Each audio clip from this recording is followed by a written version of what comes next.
Nako, napakahalagang mensahe galing sa Net25. Talaga mapagkakatiwalaan mo tong network na to no? At ito na nga, Trump nagdeklara ng gera kontra sa ICC. Yari na ngayon. Si Idol Trump na ang kumikilos. Di ba? Kasi alam natin, mga nakaraan, banta kay Donald Trump ang ICC. Nabasa natin mga nakaraan, once na si Donald Trump ay bumaba sa posisyon, aatake ang ICC. Malamang sa malamang, international news ang nangyari kay Tatay Digong at alam nila kung ano kalagayan Digong ngayon. At pag si Digong nawala sa posisyon, hinuli nga ng ICC, di ba?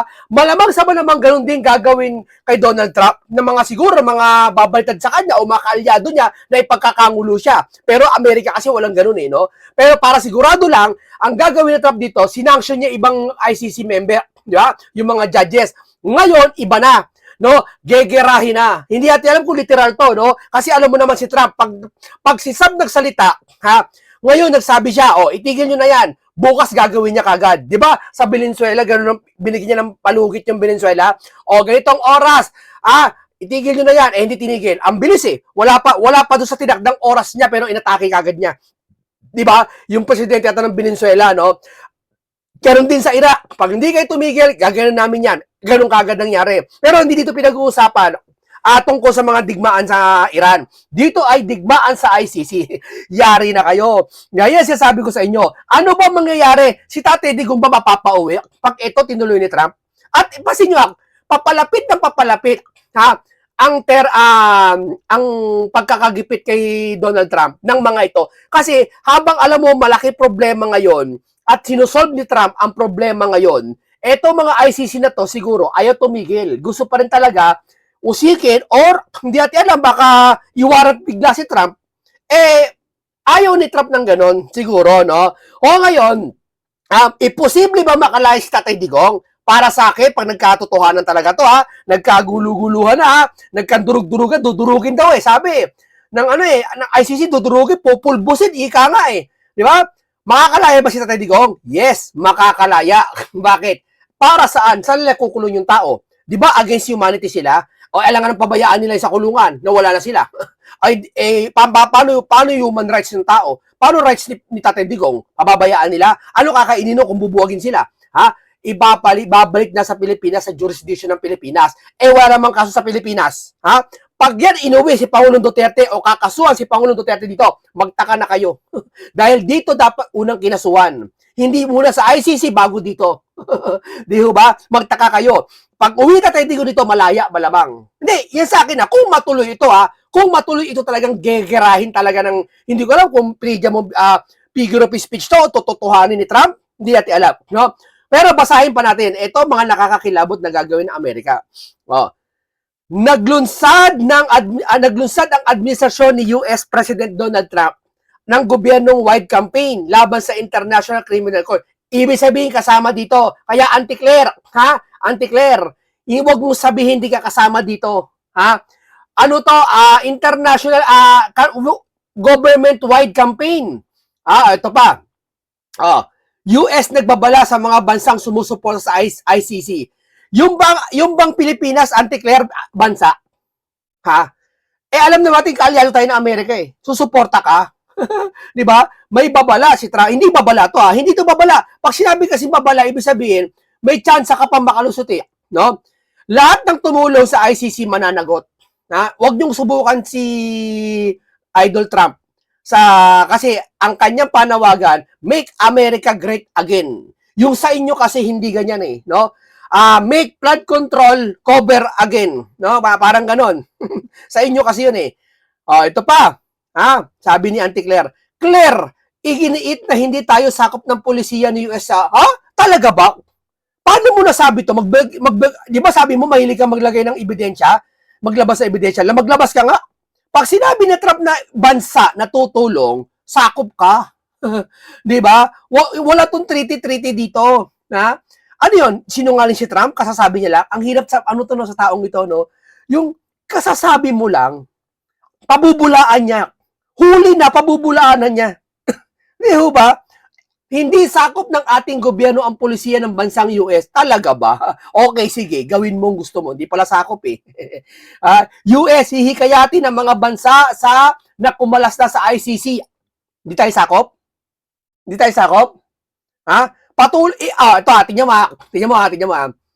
Claire, iginiit na hindi tayo sakop sa pulisiya ng US sa ICC. Sinabi niya, guilty. Bakit? Bakit ka defensive? Anong damage sa inyo kung kasali tayo sa hindi? Bakit mo sinasabi na tayo ay hindi kasali sa pulisiya ng US?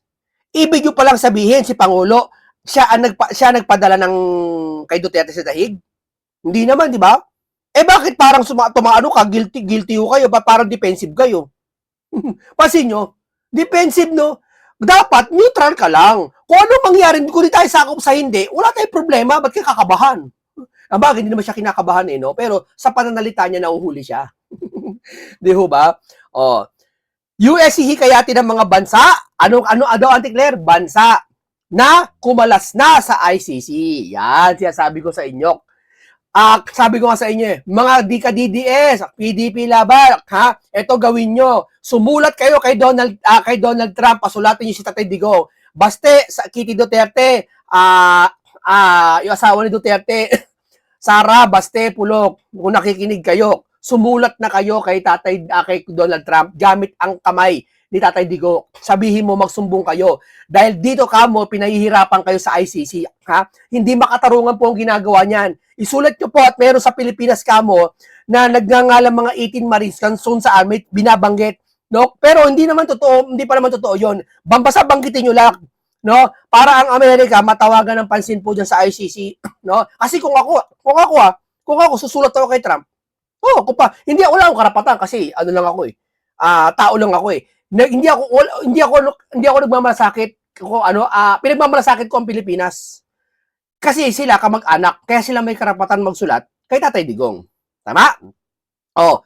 Eto, hikayatin ang mga bansa na kumalas na sa ICC. Matagal na sinasabi ni Trump yan, no? Si Trump napipiko na dyan sa ICC na yan. Mali ginagawa ng ICC, tapos may nalaman pa sa 18 Marines, di ba? Anong sabi sa 18 Marines? Anong sabi? Na meron daw pakikipagtulungan yata dyan na nangyayari dito sa Pilipinas. Sabi ng 18 Marines yan. Di ba? Ngayon, medyo tinuswerte, minamalas na ngayon sila, unti-unti na. Pasin nyo, habang papalapit na pawala ang termino nila. No? Pamalas sila ng pamalas. Okay lang yan. No? July pa lang ngayon. Pag may September, sobrang malas yun na yan. Bago mag-birthday si Senator Rodante Marcoleta, may kakaibang magaganap. Ito na isa sa mga magaganap na hindi nyo inakala. Di ho ba? No. Ang sabi ni Harry Roque, pray for Tatay Digong safe return to the Philippines. Wow. Yeah. Sigurado na, walang question mark. Di ba? Hindi totoo yan. Si Harry Roque, tandaan nyo yan. Matatag na abogado yan. Alam niya kung ano mga nangyayari. May posibilidad na makauwi sa Tatay Digong. Trump administration launches effort to isolate International Criminal Court.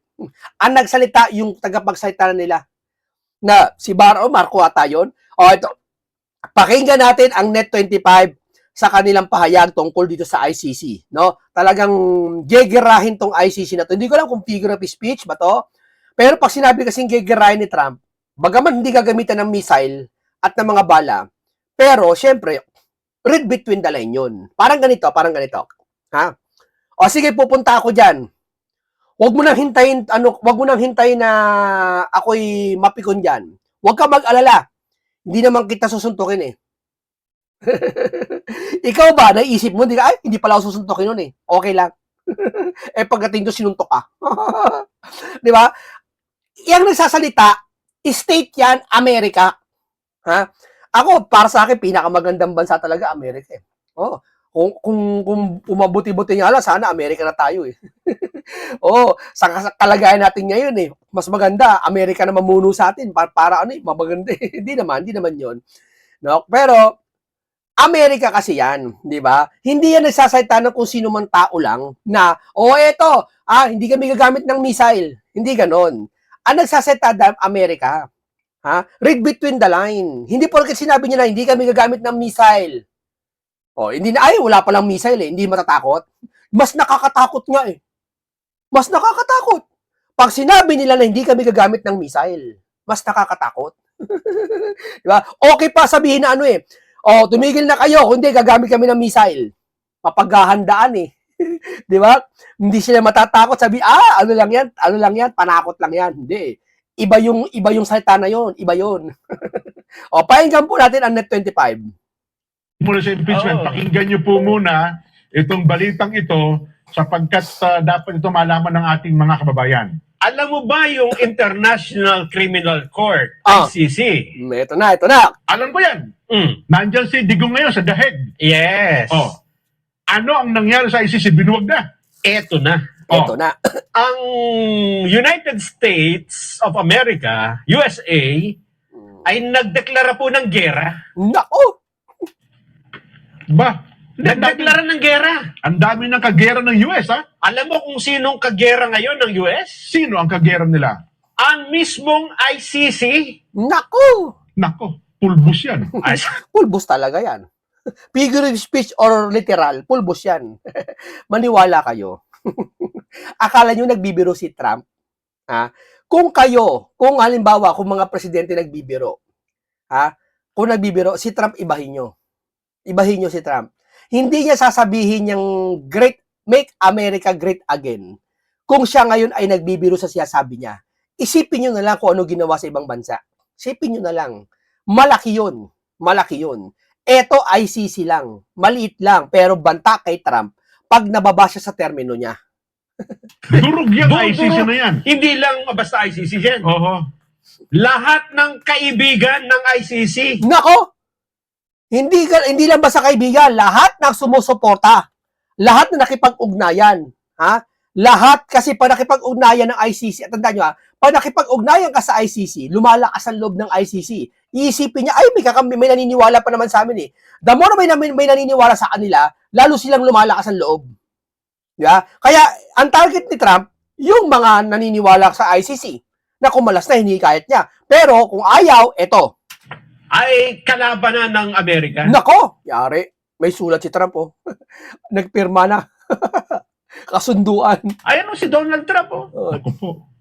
Parang Ang laki ng pirma ni Trump, na si Trump. Sabi nga dito, as we speak, the ICC and its friends are waging a war against our country. Naku, ang dami pa naman kaibigan sa Pilipinas yan. No. Yari kayo dito. Oh, Gusto mo magbanggit ako ng pangalan. isumbong mo kay Trump. President Trump, kilala. Nako, President Trump, meron po kami dito na kung saan ako magsusumbong. President Trump, meron po kami dito kung saan nakikipag-ugnayan po sa ICC po. Opo. Matataas na opisyal po nakikipag-ugnayan po sa ICC. Opo, subok-subok to mga to, traidor po sa bansa namin po to Depende sa mga China, galit na galit sa China, inaangkin ng soberenya ng Pilipinas, pero yung soberenya ng Pilipinas sinanla doon sa ICC. Pinadukot yung lakalahi. Trump, patulong naman po, Idol Trump. Magpapadala po kami listahan. okay. Unahin nyo na. Oo. Sige. Total ang Amerika. Baka sila ngayon ang ipakulong ni Trump. Ganun ba ibig sabihin? Ganun ang gagawin. Dapat isa-sanction. I-sanction. Sa Trump, paki-sanction po. Yung ICC, pinakulong si Duterte sa dahig Subukan lang nila. Yan. Sige. Pagka nabalitaan ng Amerika na kayo'y nakikipagtulungan in any way sa ICC, Sa anumang kaparaanan, ha? ay, Sa anumang kaparaanan. yari kayo. Ang swerte ni Bato. Sabi ko sa inyo, Diyos ang gagawa ng paraan unti-unti. Don't worry, bago mag-birthday si Senator Marcoleta, may sorpresa sa kanila. May sorpresa na kikilos talaga ang Panginoon Diyos. Alam mo ba kung sino ang ginamit pa ni Trump na magpadala ng babala? Sino? Yung mismong US Secretary of State, Nako. Marco Rubio. Naku, si Marco Rubio, yari. Mabigat nga yan, Pagka- talaga. Mabigat yan. Hindi biro-biro yan. Oo. Gusto mo mapakinggan? Anong sabi ni US Secretary of State Mark Rubio? Eto, nagpadala nga sa atin ng, sabi niya, Naku, nagpadala ata ng mensahe sa Net25. Hindi, sinabi niya lang yun. i-play nyo ito sa saganang mamamayan. Nako, nagpadala lang, i-play nyo to sa saganang mga... Yeah, pakinggan natin. Babalaan ninyo yung lahat ng nakikipagtulungan sa ICC. Nako po, Lahat yari ng ka. sumusuporta. Patay Lahat ka dyan. ng kay Ito, seryoso to. May babala si Trump. Hindi lang sa Pilipinas, sa ibang bansa. Oo. Itigil nyo na yan sa pakipagtulungan nyo. Maniwala kayo. Maniwala kayo pag kumilos si Trump. kaibigan, nakikipagkaibigan yan sa ICC. Patay Lahat kayo dyan. ng pumupuri sa ICC. Oh, Ito ang message namin sa inyo. ito na. I-play natin. For 250 years, na. Americans have governed ourselves as a free and sovereign people. We choose our own leaders, we determine our own laws, and when we're accused of a crime, we stand for judgment before a jury of our own peers. This is the essential and indispensable feature of our form of government. It is the foundation of our shared way of life. But today, powerful people in faraway places want to take that away from us. They believe that they should be in charge of your laws, of your country, your life, and they don't care whether or not you agree. Halfway across the world, there's an institution that calls itself the International Criminal Court. Maybe you've Nako, yari. heard of it, maybe you haven't. The chances are you don't know the names of its judges, of its prosecutors, or its president. And you shouldn't have to. But as we speak, the ICC and its friends are waging a war against our country, not with bullets or missiles, Yari kayo. but with Not a bullet, not missile. Pero nakakatakot yun. Ulitin natin banda doon, ulitin natin banda doon, ulitin natin banda. bullets or missiles. He and its friends are waging a war against our country, not with bullets or missiles, but with statutes and compacts and the force of so-called international law. When the ICC was born 24 years ago, they told us that it was merely a narrow backstop, a global court that would step in to prosecute only the gravest offenses, things like genocide and war crimes, and only when a nation's courts were unable to prosecute them on their own. But the truth is, it was something far more radical and extreme. It was a global tribunal staffed by unelected globalist bureaucrats who claim their power is almost unlimited. The danger of this global court has only continued to grow. Today, it threatens every aspect of our political and legal system. Border Patrol agents removing violent criminals from our country. American Marines risking their lives to defend our homeland. Prosecutors working to dismantle terrorist plots to attack and kill Americans. If we stand idle, all of them would be at the mercy of foreign judges thousands of miles away, facing the constant risk of prosecution and even imprisonment for the so-called crime of defending their own country. The American people never agreed to any of this, and they never will. Read the words of our Declaration of Independence. We fought a revolution against a foreign power, transporting us beyond seas to be tried for pretended offenses. Independence is our birthright. Seryoso siya. Talaga seryoso yan. We will never let foreign bureaucrats take that away from us. Hindi yan nagjo-joke lang, natakutin kayo. Tandaan nyo hindi nagjo-joke si Trump. Pag sinabi niya doon sa Iran, susugurin niya. Hindi siya parang nagbablap lang. Tandaan nyo yan. Hindi nagbablap ang Antra. Siguro sa nakaraan nagbablap, si Donald Trump, President Donald Trump, hindi nagbablap. Tandaan nyo yan. Salamat sa iyo, President Donald Trump. Ikaw po ang pinakamagaling na sa buong mundo po para sa amin. Administration will not sit by as the ICC and its allies seek to threaten our people. If they believe they can deprive us of our sovereignty, we will teach them the full meaning of American resolve. Yan po si O lahat ng tumulong sa ICC. Sino-sino ba tumulong diyan? Alam niyo na kung sino 'yon. 'Di ba? Yung mga tumatanggi tulong nga. Syempre liligtas yung isa diyan.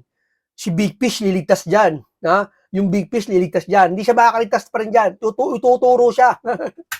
US Secretary of State Mark Rubio. Hindi ba matindi? Ang bigat ng mga sinabi niya. Ang bigat. Kasi nga naman itong ICC, sabi niya, kahit ayaw mo, pinakikialaman nito mga hukom sa inyong mga bansa eh. At ang sabi niya, Oh. ang kanilang inaasunto ay yung nagpapatupad lang naman ng batas. At Yun. dinedepensahan ng kanilang sariling bansa laban sa mga terorista o sa sino mang nais na pumatay sa Tama. kanilang mga Oh. nationalities. Parang, Diba? parang pinariringgan ng Pilipinas ha. Tama, oo. Pero bakit nga ba sabi ni Trump, pwede naman sila lang makinabang ng kanilang gera kontra sa ICC. Pwede lang sila. Bakit gusto pa ni Trump na wag mangialam ang ibang bansa? Alam niyo bakit? Ha? Ganito kasimple yan eh. Kung halimbawa si Trump, ha? Hindi ko alam kung pwede to ha. bibisita sa ibang bansa, hindi lang Pilipinas, nasakop ng ICC, at sa US hindi siya maaresto, paano kung arestuhin si Trump sa ibang bansa? Halimbawa, sa ICC, may ICC sa Pilipinas, tapos si Trump wanted ng ICC. Papumunta si Trump dito, baka arestuhin ng ICC, magkagulo. Bagaman hindi aarestuhin si Trump, pero magkakagulo. Diba? Kaya para sigurado, lahat ng bansa inutusan ni Trump. Yung ganyan na nangyari sa Pilipinas eh. Sabi Diba? ni Secretary Marco Rubio, Oo. ay hindi kami papayag. Hindi kami papayag na yung aming mamamayan, dadalhin nyo dyan. Tama ha? Naninindigan sila. Dito sa Pilipinas, walang sasama na maugali. Pagtakpan ng flood control issue, dalhin si Bato, si Tatay Digong, si Bongo sa dahig. Walang mga puso. Ikulong si Marcoleta, walang kasalanan. Ikulong lahat ng sasalita. May kaluluwa ba yun? Tingin ko walang kaluluwa yung mga yan eh. Ang sumisimpat siya dyan, walang kaluluwa din. Mas walang kaluluwa yung big fish na yan. Malayong lugar. Pero mo din dito tabi ng konsensya, doon lang, okay yung granted, okay yung pagpapakulo mo kay Tatay Digong, walang problema, galit mo yan. Pero yung Pilipino, pagtakpa mo yung flood control, tapos ikulong mo yung walang kasalanan si Marcoleta, sa kaluluwa na itong taong ito. Away. At huhusgahan ng hindi naman sinasang-ayunan ng lahat ng mga Amerikano, ng Totoo. kanilang mamamayan. Mhm. Binanggit pa nga niya yung Declaration of Independence, di ba? Oo. Na sila, kung merong problema, merong kaso, sarili lang din sila dapat Kasi gumagana ang korte nila eh. Oo. Gumagana ang mga korte po nila. Yes. Nako. Oo. Eh di parang sampal ito, Nelson. San palya? Ang sakit na sa pagkakatama sa mukha nito. Oo. Oh. Yari kayo dito. Sa mga, alam mo na, sana tinamaan sila ng sampal na ito at bigla na buhay, nabalik ang ulirat nila. Ang sabi kasi Oo. ni Secretary Rubio Jen, if we stand idle, ang ibig sabihin, kung kami ay walang gagawin ngayon, Oo. all of them will be at the mercy of foreign judges. Yan. Ito Magiging sunod-sunod lang tayo doon sa mga hukom ng dayuhan. Dayuhan. Tama, galing mag-isip nila oh. Iisa katwiran ni Senator Dante Marcoleta na wag dalhin si Tatay Digong kasi soberanya ng Pilipinas ang iniingatan. Ano nangyari dyan? Di ho ba? Tama. At inaagapan na nila ngayon. At eto, baka sa bakalawa, buwagin ang ICC talaga. Sa ayat sa gusto, pauwi nila si Tatay Digong. Hukom. Dayuhan hukom, Oh. thousands of miles away. Mhm.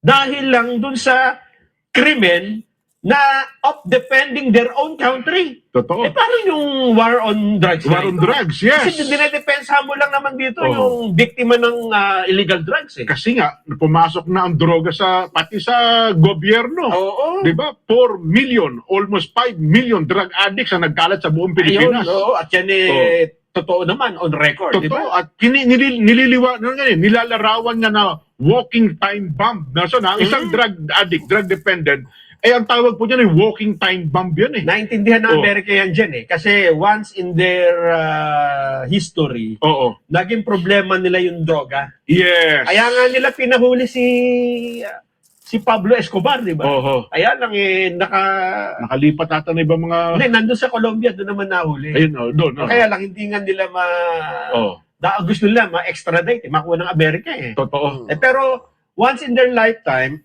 at hanggang ngayon naman, problema po ang droga sa Amerika. Oo. Kaya naintindihan nila yung war on drugs eh. Nagkaroon din sila niyan. Totoo. Oo. Talagang may namamatay sa war Alam on nila drugs. yung problema na yan. Oo. Mhm. Ang sabi pa dito, the Trump administration will always protect American service members from this threat. Oo. Eto, mabigat yan. Ayan. Using all the tools. Nako, ayan na. Oh, Gagamitin, gamit ha? ang lahat ng mga kasangkapan At our government's disposal.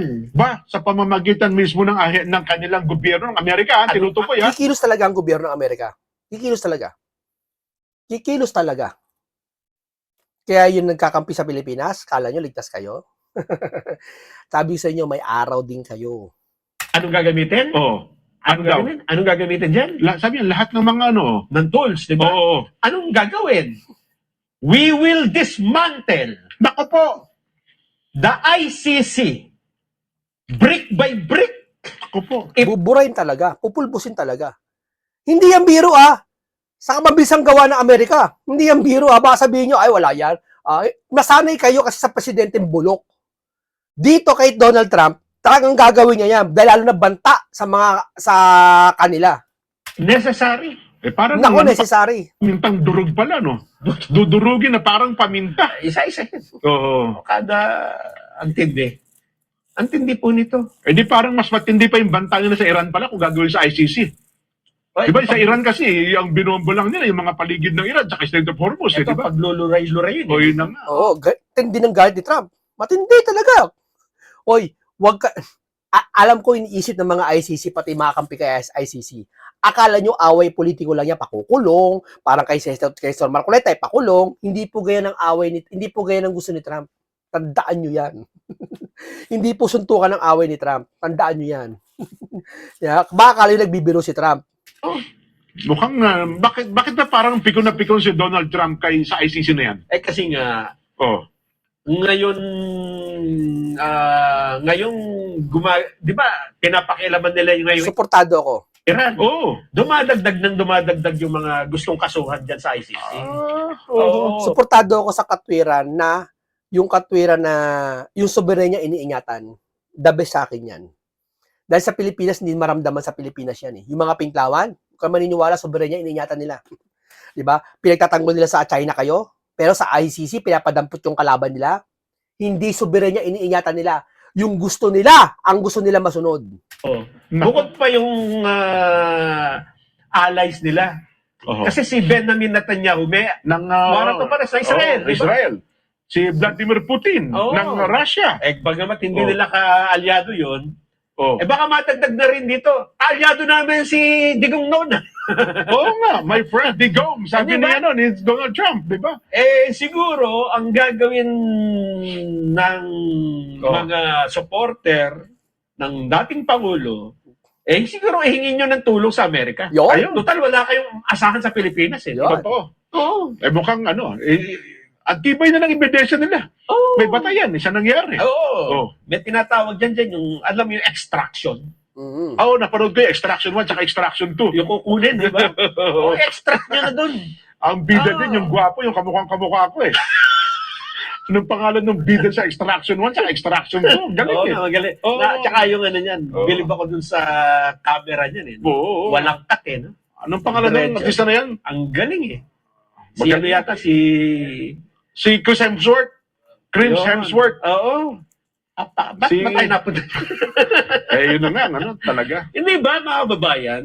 Nangingiti tayo pero seryoso Ay, si seryoso yan. President Trump at saka seryoso si US Secretary of State Mark Rubio sa pangyayaring ito, ha? Kung ako lang ang makakadalaw kay Digong Jet, Oo. papagawa ko ng sulat dyan. Sulat kamay. Yung tinuturuan Tama yan. Mga ka-DDS, dyan. Kung kayo, magsulat-sulat na kayo, ipasa nyo kay Trump. No? Isumbong nyo kung sino may kagagawan dito sa Pilipinas kung bakit dinala dyan si Digong. Sabihin mo nakikipagtulungan pa hanggang ngayon. Ganun po yun. Sabihin nyo po. Kamay. My friend, My Donald friend, Trump. Donald Trump. Yes. Do you remember me? Diba? Your friend, President Digong. Oo, I'm here at The Hague. Nasa sahig. Yan. Di ba? Wala akong virus, sabihin ng President. Pero ikinulong ako dito. Warning ito, sa mga sumusuporta, hindi na sinabing individual, pati mga bansa na sumusuporta po sa ICC. Ang panawagan ni Trump dyan, lahat ng miyembro ng ICC, magsikalas na. Bumitaw na dyan. Kasi nga, gusto nga niyang mabuwag na yung ICC. Hindi, tayo naman. Kasi kaya hindi nabubuwag yan, may mga member pa rin ng bansa suportado. May mga financer pa rin. Alam ko, number 1 funds niya ang Japan. Diba? Ibig sabihin, nabubuhay ang ICC dahil sa mga ibang bansa. Sa suporta natin. At kung totoo man yung maleta na yan sa ICC, buhay din sila. Technically, bumitaw na tayo dyan Wala tayo. Oo. Pero ito, tingnan mo, Jen, kapag ka natakot, kasi nagbabanta na si Trump eh. Kapag ka natakot yung mga bansang miyembro ng ICC at nagsipag-alisan na rin, sino matitira sa ICC? Wala na siguro. Meron ba? Meron pa ba Hindi, kung nag-alisan na lahat. May kaso tayo, may nakakulong doon. Si Digong na lang ang matitira doon sa loob. Hindi, ang masakit ganyan na. So tayo, bumitaw na. Pero nakikipag-ugnayan tayo sa kanila eh. Ayan ang problema. Oo. Di ba? Oo. Para kang nakipag-break sa girlfriend mo. Oo. Pero paminsan-minsan nakikipagkita ka eh. Nako, at kahit nasabihin pa ng gobyerno, hindi naman tayo nakikipagtulungan dyan. Ha? Maniniwala. Sino maniniwala sa inyo? Kinulong si Tatay Digong dyan. Di ba? Sino maniniwala sa inyo? Sumulat kayo, mga PDP laban. Sumulat na kayo. Pati kay ano yun na sila Pulong doon. Sumulat na kamo kay Donald Trump. Pakikinggan kayo niyan. Lalo si Vice President ang magsusulat. Vice President Sara pipirma, ipapadala sa opisina ni Trump. Sumulat na po kayo. Maniniwala, di ba? Parang- And then nadagdagan lang yung bilang ng mga kasinungalingan. di ba? Yun na nga, yun na nga. Oo. Mabigat po itong mga pangyayaring ito. Mm-mm. Oho. Ngayon lang, walang mangyayari dyan, President Donald Trump, kung wala kayong sample. Sasampulan na. Ibig sabihin, sasampulan nila yan. Kasi nga, gusto na nga niyang buwagin ng ICC. Hindi ba? Then, sampulan nyo na. Oho. Ang ibig ko sabihin dito, hindi pwedeng salitaan lang ito, di ba? Tama. Oo. Paano nyo gagawin brick by brick? Ayun. Paano nyo... Di ba Oo. binabanggit tayo, missile and ano eh. Tatargetin ng missile yata. Missile Wala yan? namang missile. May binanggit si Rubio kanina. Meron ba? Meron, may mga tingnan mo. Sigurado ba? Using missiles and ano. Tingnan mo, meron. Pero hindi naman ata literal na ano yan, parang bobombayin ba niya? Ang sabi niya rito, Oo. nakikipagdigma ang ICC at mga friends at ang kanyang mga kaibigan Oo. sa Amerika, hindi sa pamamagitan ng armas. Okay ba ibig sabihin? Hindi sa pamamagitan ng missile. Oo. Kundi doon nga doon sa Pakikipagtulungan sa ICC. Yes, ayan Oo. no. Not with bullets or missiles. Ayun. Pero But iba. with statutes, Pero iba pa rin. May possible pa rin nag-missilean sila niyan. compact, Huwag na madami si Tatay Digong. and the force of so-called international law. Naku, yun Di ba ito yung naririnig natin sa, Oo. meron tayong commitment sa international law. Yun Kailangan natin dalhin si Digong sa dahig. Commitment natin yan sa international law. Ano kaya reaksyon ni General Torre dyan, ano? Nako, yari General Torre, madadamay. Sino ba yung mga nagdala dyan? Ang dami yung sangkot dyan, di ba? Si Boying ba? Kasali ba si Boying dyan? Oo. Yung dating, yung nagsabi ng group effort, Naku po. di ba? Yung DOJ Secretary na noon, wala sa Pilipinas, pero inamin niya Aha. na siya ay direktang nakikipag-ugnayan sa mga ahensya ng gobyerno para ipatupad Naku po. itong bagay na ito. Di Di ba? Ewan ko, ha? Oh. Ano mangyayari sa kanila? Kung babalikan natin ang pagdinig ng Senado noon, Mm-mm. may kinalaman sa usaping ito, Mm-mm. doon mo lilitaw ngayon, Nelson, Aha. kung sino-sino nakipagtulungan sa ICC. Tama. Naku po. Yari kayo kay President Trump. Mm-mm. Oh. Sasabit ba natin ang mga pangalan nila? Oo. Sabit natin. Mas maganda. Tumbong natin. Sumbong mo kayo Sumbong mo kay Trump. kay Trump. Ano? Ay, nako. So, Okay, maraming salamat sa Pres Donald Trump. The best ka talaga. Salamat, nabigyan mo ng pansin tong ICC na to, no? Isang komentaryong punong-puno ng karunungan at kaalaman at napakamakabuluhan talakayan, lesson learned, marami kayo tutunan, bago nalaman, masustansyang pag-uusap. Ingat lagi kayo, paalam po sa inyong lahat.